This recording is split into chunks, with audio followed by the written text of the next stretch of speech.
Alors en fait, ActiveSeed, c'est notre fintech qui a pour projet de redonner le pouvoir aux épargnants dans la gestion de leur patrimoine. Alors, comment ça se passe ? Déjà, merci de nous accueillir. Et puisqu'on parle beaucoup de nous, je voulais juste remercier toute votre équipe du concept que je trouve absolument formidable et dont on bénéficie. On le voyait avec Alexis en plus, avec des résultats.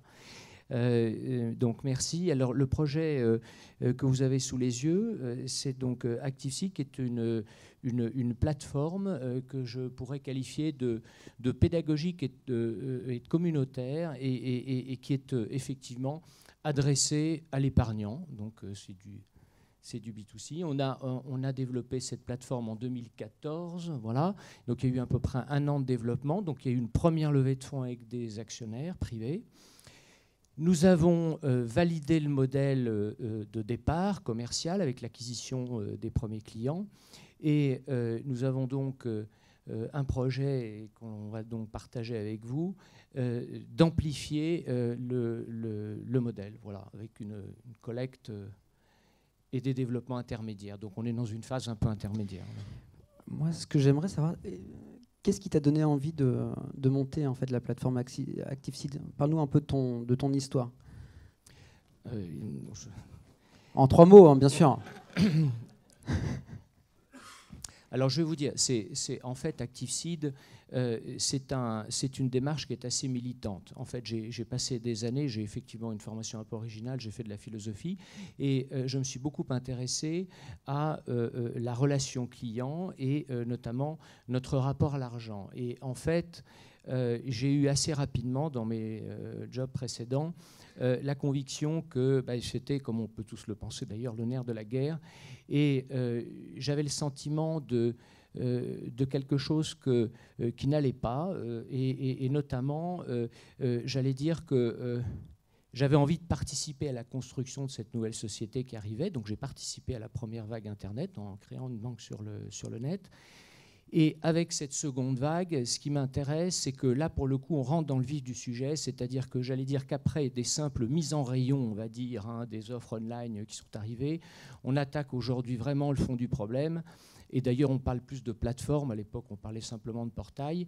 Et je pense que l'enjeu est absolument considérable puisque il y a aujourd'hui la possibilité de revoir notre rapport à l'argent. Et je dirais que si je devais simplifier pour répondre à pourquoi, je dirais donc que ce projet, en fait, pourquoi ce projet ? Eh bien parce que justement, je pense que l'on peut chacun participer à la construction de cette nouvelle société et on le fait tout simplement en repensant notre rapport à l'argent. Et tout ce qui va être fait sur cette plateforme, que nous avons fait, je ne vous cache pas, avec des gens et des métiers très différents, notamment avec des psychologues, des psychométriques, enfin des métiers nouveaux. Et on a essayé de travailler tout un parcours pédagogique.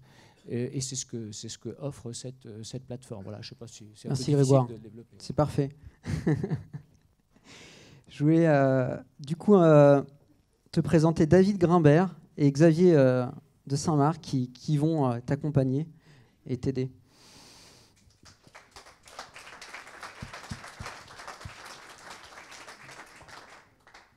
Promis, vous n'allez pas repasser votre bac de philo.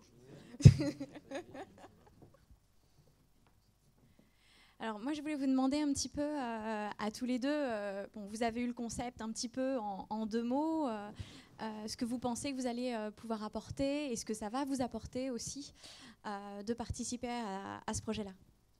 Moi, je suis un petit peu embêté parce qu'on a un truc qui marche très bien normalement pour répondre à ces questions-là, c'est de se servir d'une valeur de Blablacar et de dire voilà pourquoi ça s'applique. Donc Sébastien a utilisé le share more, learn more tout à l'heure, donc je ne peux plus le faire. Mais donc, en gros, c'est prendre du plaisir et grandir. Donc je pense que rencontrer un nouveau projet, échanger dessus, une nouvelle problématique, c'est toujours hyper enrichissant de sortir de son propre cadre de travail pour pouvoir justement réfléchir différemment sur d'autres solutions avec d'autres interlocuteurs. Et puis je pense que ça va dans les deux sens. Donc bon, alors je vais me servir d'une autre valeur qu'on a chez nous, c'est fail, learn, succeed. Et c'est vrai que donc moi, ça fait 2 ans que je suis chez Blablacar. On a vu plein de choses, on a grandi très vite, on a fait plein d'erreurs et on a appris de ces erreurs. Donc si on peut justement prendre un peu des raccourcis en disant non, ça on a essayé et ça marche pas, c'est toujours bon. Et peut-être dernier point, les matchings sont effectivement très bien faits, parce que c'est vrai que j'ai travaillé pendant 2 ans et demi en consultant pour des groupes bancaires essentiellement, notamment parcours client, vente à distance et ce genre de choses. Merci. Alors, pour ma part, alors vous l'avez peut-être pas vu, hein, vous le voyez pas, mais entre David et moi, c'est moi le senior. Et, et alors, en tant que senior, je pense qu'on peut apprendre beaucoup de choses en échange avec des créateurs de start-up, parce que nous, avec notre expérience, on a des choses à donner, et puis nous avons aussi des choses à recevoir d'eux, dans leur manière de fonctionner, dans leur manière de penser, qui n'est pas forcément la nôtre, enfin qui a changé, on va dire. Et donc, je pense qu'il y a un échange très intéressant à faire, et c'est pour ça que je suis là aujourd'hui. Merci beaucoup.